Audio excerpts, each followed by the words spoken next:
Welcome to Maintenance Made on a Budget. Today I'm covering this Pentair gas pool heater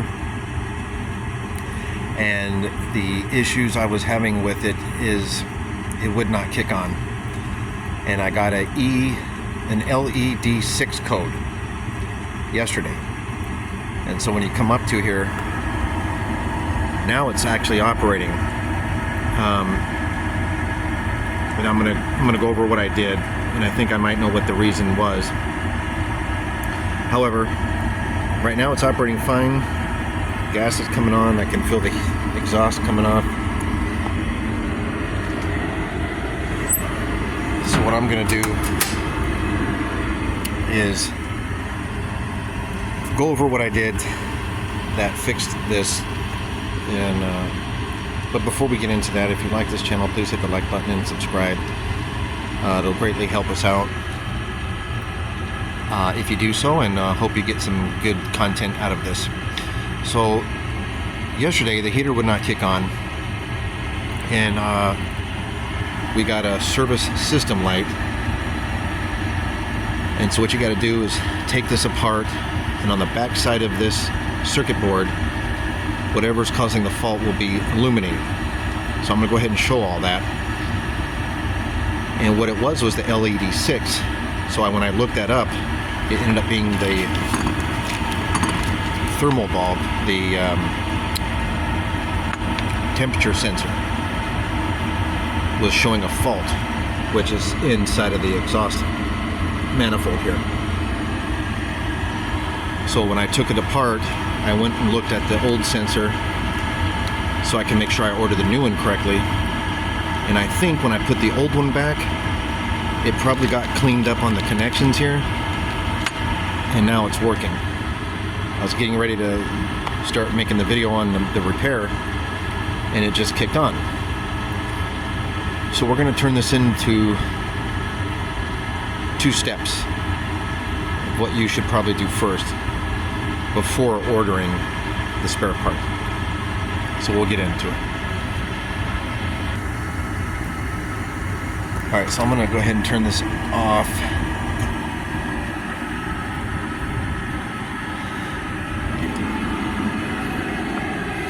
Go to my menu, select menu, select heat, select the pool, and then I'm going to turn the heater off.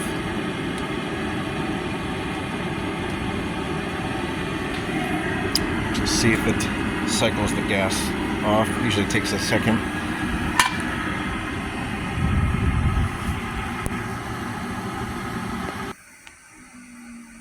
Okay, so the gas kicked off. Now, going to the initial problem, I'll go ahead and shut the pool off.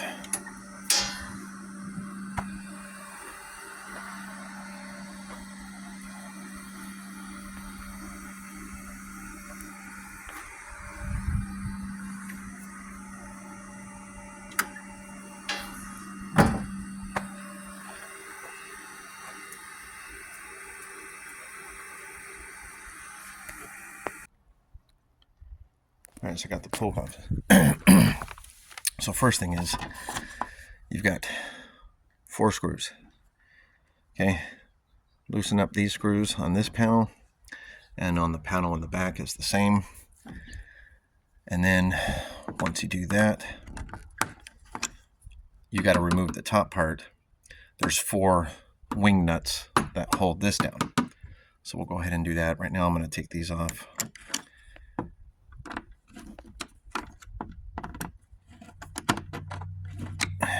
And then I'll show you what it looks like.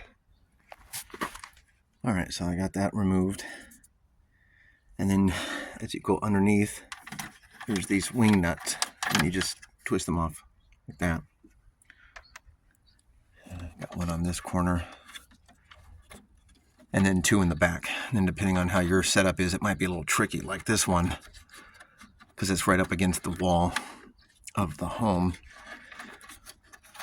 But you get the idea. You have to, oops, I'm tightening it. You have to get these off and remove the top cover. And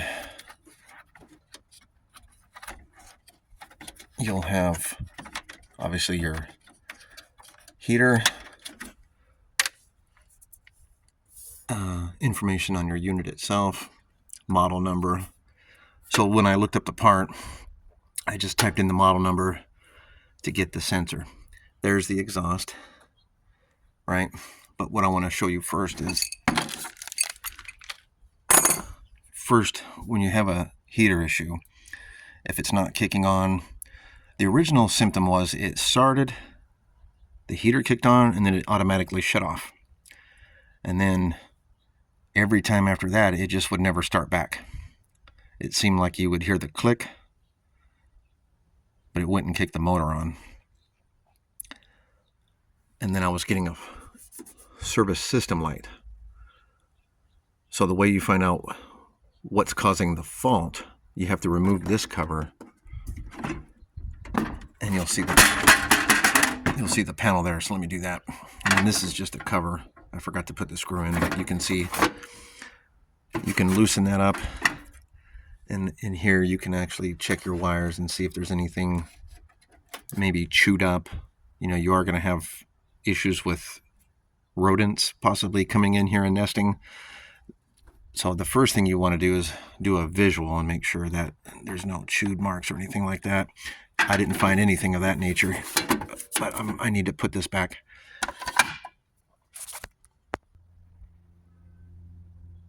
All right, so here's the circuit board. And right there was illuminating red, which says LED6.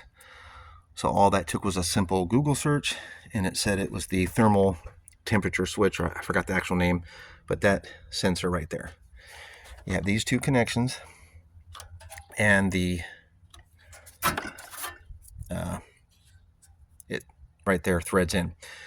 That was triggering it. So what I ended up doing was I pulled this off. It's just two simple, they just come pulling out like, I don't know if I can get it with one hand, but I'll do it in a minute. You disconnect those. I put an ohm meter to it and it was showing nothing. So I thought, okay, maybe it's in the open position when I read it with my ohm meter. But maybe I didn't read it correctly, because as you just saw in the beginning, it works. It kicked on. So at this point, all you would have to do is get a crescent wrench, disconnect these two, crescent wrench that loose, and thread in the new one, if you can determine that it's not right.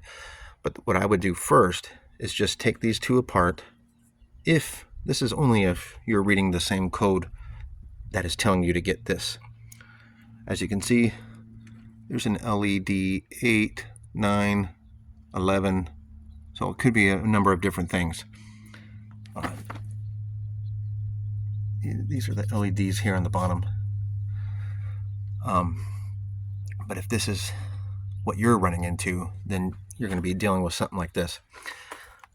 And so, like I was saying, disconnect these, clean them up, and just reconnect it, because that appears to be what the issue was with this one. I'm going to run it again and just double check that that was in fact the issue. And I can just return this sensor that I have. Yeah, let me show you what it looks like. All right, so I disconnected one of them. You see, it just pulls apart. But it could have just been some dust that got up in between those two contacts and made it to where it wasn't reading properly. But like I said, I did read it on my own meter and I didn't catch that. So unless I wasn't doing it correctly, you know, who knows. But anyway, you'll just disconnect it, unthread it, and then you can put your new one in. This is the new one. I'll go ahead and link this in my description in case you still need to get it. And you just thread it in and connect it. So what I'm going to do right now is reconnect that, make sure it still works, clean up this mess a little bit, and we'll see what happens.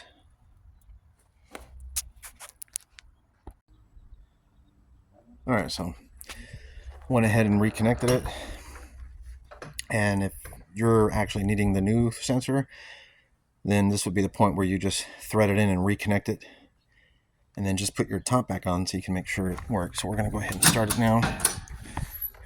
We'll start with starting the pump. Nothing's wrong with the salinity cell.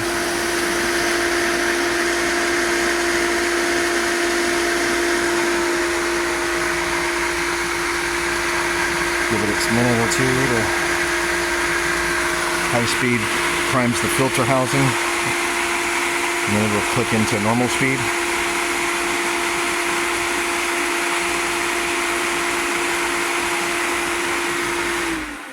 Okay. Now I'm going to select it here, down to heat, pool, select.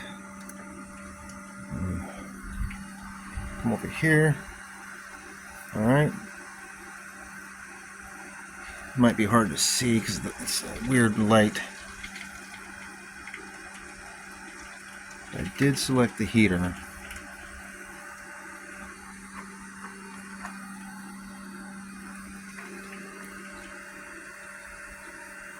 Let's see. Kicked on the heater on the pool.